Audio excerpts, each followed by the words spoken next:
ये जानकारी आप लोगों को होना जरूरी है कि भारतीय जनता पार्टी के द्वारा इसी तरह का एक गठबंधन बनाया गया है। उस गठबंधन का नाम है एनडीए, नेशनल डेमोक्रेटिक अलायंस, और कांग्रेस के द्वारा एक गठबंधन बनाया गया है। और वो गठबंधन भी इस देश में बनाया गया है इंडिया गठबंधन। एक एनडीए गठबंधन है और एक इंडिया गठबंधन है। और ये दोनों गठबंधन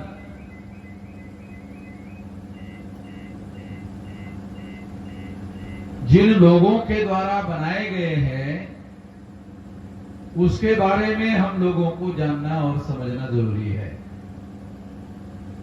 साथियों, इस देश में मुगल आए थे विदेश से, उन्होंने कई सालों तक भारत पर राज किया, चले गए। इस देश में अंग्रेज आए, अंग्रेज लोग चले गए। मुगलों और अंग्रेजों के पहले 2000 साल पहले ब्राह्मण भारत में आए। ये हम नहीं कह रहे, ये जो डीएनए का रिसर्च हुआ उसके अनुसार ये प्रमाणित हुआ और ये सिद्ध हुआ कि ब्राह्मण लोग भारत के मूल निवासी नहीं है, वो विदेश से आए हुए हैं और वो लोग अभी भी भारत में जमे हुए हैं, गए नहीं है। उनकी संख्या देश में 3.5% है, ज्यादा नहीं है, 3.5% है। उत्तर प्रदेश में थोड़ा ज्यादा है, उत्तर प्रदेश में 8.5%।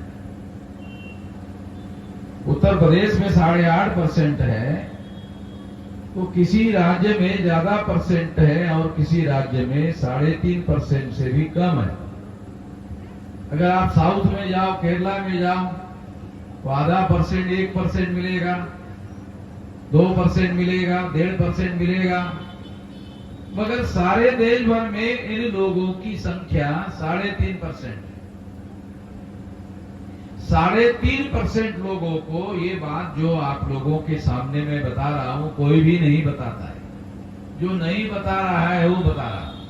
3.5 पार्टी के लोगों ने भारतीय जनता पार्टी बनाई, 3.5% लोगों ने कांग्रेस बनाई। ये ध्यान रखो। और 3.5% के ही लोग, मान लो एग्जाम्पल के लिए गांव में ग्राम पंचायत का चुनाव लड़ते हैं, तो 3.5% का आदमी जिनके वोट 3.5 है, उनका एक भी ग्राम पंचायत में सदस्य चुनकर नहीं आ सकता। तो गांव का सरपंच बनने का सवाल नहीं है। जो गांव का सरपंच नहीं बना सकते, वो देश की पंचायत का प्रधानमंत्री नॉमिनेट कर रहे हैं। ये जो नरेंद्र मोदी है, ये पिछड़े वर्ग का आदमी है, गुजरात का आदमी है, पिछड़े वर्ग का आदमी है और तेली जाति का है, ऐसा गुजरात के लोगों ने मुझे बताया, पिछड़े वर्ग के लोगों ने मुझे बताया। मैंने पिछड़े वर्ग के लोगों को पूछा भी कौन से जाति का है, कहा कि तेली जाति का है, पिछड़े वर्ग का है। तो ब्राह्मणों ने मनुस्मृति में लिख कर रखा है कि तेली का मुख देखने से ब्राह्मणों का पूरा दिन खराब हो जाता है और शाम के समय में नहाना पड़ता है। अगर शाम के समय में नहीं नहाया तो उसका बहुत ज्यादा खराबी हो जाए, ऐसा ब्राह्मणों का मानना है। अब ब्राह्मणों ने क्या किया, उसी को प्रधानमंत्री का कैंडिडेट बनाया, उसी को प्रधानमंत्री बनाया जिसका मुख नहीं देखना चाहिए बोल रहे, वो 24 घंटे सारे उसी का मुख देख रहे, 24 घंटे उसी का मुख देख रहे, मगर नहा रहे कि नहीं नहा रहे इसका कोई साला खबर ही नहीं आ रही। नहा रहे कि नहीं नहा रहे उसकी कोई खबर नहीं है, कोई जानकारी नहीं है। तो ये जो लोग हैं, ये लोग हमारे लोगों को वर्गलाने का काम कर रहे हैं और हमारे में से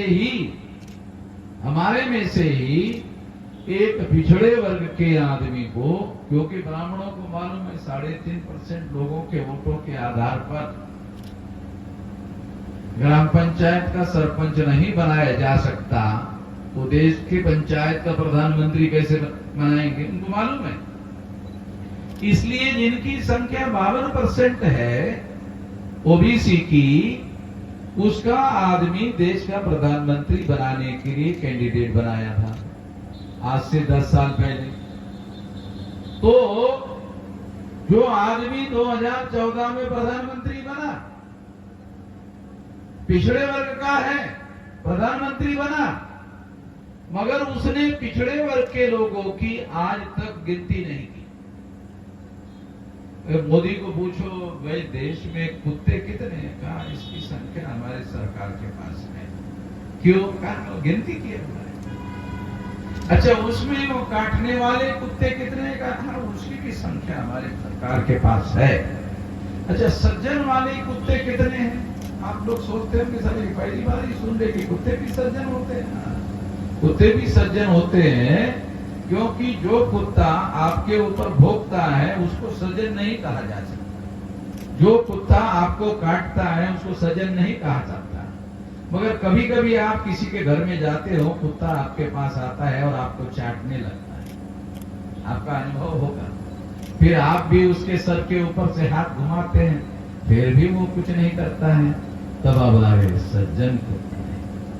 तो कुत्ते भी सज्जन होते हैं, कुत्ते भी सज्जन होते हैं। तो हम लोगों को ये ध्यान रखना बहुत ज्यादा जरूरी है कि इस देश में नरेंद्र मोदी के द्वारा सभी प्रकार के कुत्तों की गिनती की गई है, जानवरों की गिनती की गई है, देसी जानवरों की गिनती की गई है, जंगली जानवरों की गिनती की गई है। यानी जानवरों के लोगों की संख्या उनके पास है, मगर हम इंसानों की संख्या उनके पास नहीं है। आप लोगों को लगता होगा अरे ये जानवरों को ज्यादा महत्व देते हैं मगर इंसानों को ज्यादा महत्व नहीं देते हैं। क्यों नहीं देते? क्योंकि अगर आपकी संख्या ज्यादा हो तो लोग संख्या के अनुपात में अधिकार मांगना शुरू करते हैं। गलत नहीं है। अरे भाई लोकतंत्र है। पहले क्या होता था, ब्राह्मण के घर में पैदा होने मात्र से ऊंचा हो जाता था, सबसे ऊंचा हो जाता था, बड़ा हो जाता था। मगर ये व्यवस्था 26 जनवरी 1950 को संविधान लागू करके बदल दी गई है। अब कोई भी आदमी जन्म से बड़ा नहीं माना जाएगा।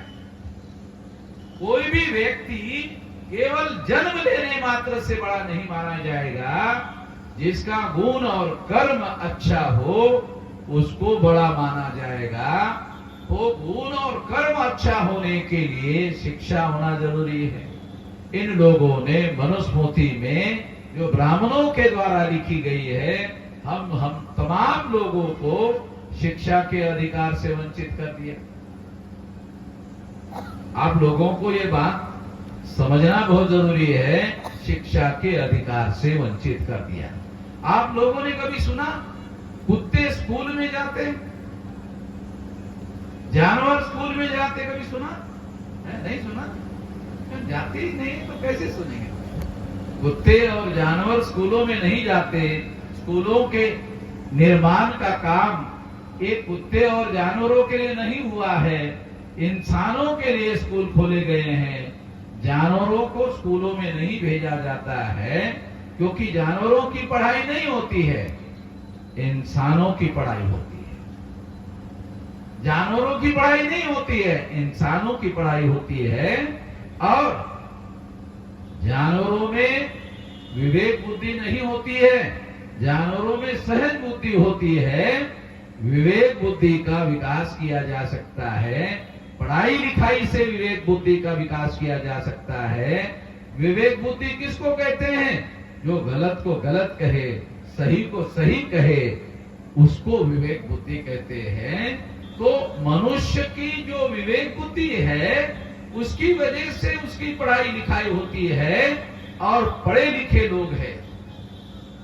तो पढ़े लिखे लोगों की इस देश में गिनती नहीं की जा रही है, अनपढ़ लोगों की गिनती नहीं की जा रही है। क्यों? क्योंकि हम ऐसा मानते हैं कि इंसानों को उसके हक और अधिकार मिलने चाहिए। जो ब्राह्मणों की व्यवस्था थी, उस ब्राह्मणों की व्यवस्था में हम लोगों को कोई हक और अधिकार नहीं माने जाते थे।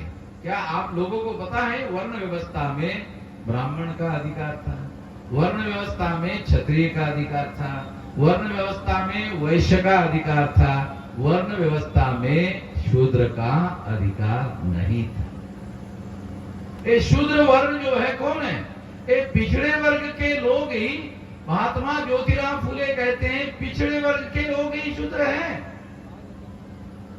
शेड्यूल कास्ट के लोग शूद्र नहीं है, शेड्यूल कास्ट के लोग तो अछूत है।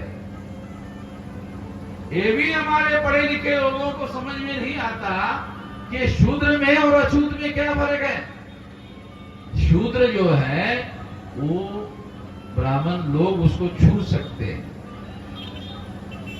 जो शेड्यूल कास्ट के लोग हैं उसको वो छूते नहीं है, उसके घर का खाना नहीं खाते, पानी नहीं पीते। तो इस तरह से अगर सभी लोगों को वो अछूत घोषित कर देते, खाते किसके घर में? यजमान जजमान वाला सिद्धांत कैसे लागू हो जाता? इसीलिए उन लोगों ने ये सारा का सारा जो सिस्टम उन्होंने बनाया, सारा का सारा व्यवस्था उन्होंने बनाया, इस वर्ण व्यवस्था में जो चौथा वर्ण शूद्र है, जो आज पिछड़ा वर्ग माना जाता है, उसको अधिकार वंचित कर दिया। उसके बाद शेड्यूल कास्ट है, उसको भी अधिकार वंचित कर दिया था। जो आदिवासी है उसको भी अधिकार वंचित किया गया था। 26 जनवरी 1950 को संविधान लागू हुआ और संविधान ने ये घोषित किया सारे इंसान बराबर है, कोई ऊंचा नहीं है, कोई नीचा नहीं है, सारे इंसान बराबर है और सारे इंसानों को बराबरी का अधिकार है। इसलिए सभी लोगों को जिसकी उम्र 21 साल है उनको वोट का अधिकार बहाल किया गया। वो आज यहां चाहे पढ़ा लिखा हो चाहे अनपढ़ हो, उसको वोट का अधिकार मिला। जब राउंड टेबल कॉन्फ्रेंस में बाबा साहब अम्बेडकर गए तो गांधी जी और कांग्रेस के लोग भी गए थे। वो सभी लोगों को बराबरी का अधिकार देने के पक्ष में नहीं थे, सभी लोगों को वोट का अधिकार देने के पक्ष में नहीं थे। कि बाबा साहब अम्बेडकर ने कहा कि सभी लोगों को बराबरी का अधिकार होना चाहिए, सभी लोगों को वोट का अधिकार होना चाहिए। अंग्रेज लोग कहते थे कि जिनके पास संपत्ति है उनको वोट का अधिकार होना चाहिए, जो टैक्स पे करते हैं उनको वोट का अधिकार होना चाहिए, केवल पढ़े लिखे लोगों को वोट का अधिकार होना चाहिए। बाबा साहब अम्बेडकर ने कहा मैं इसका विरोध करता हूं।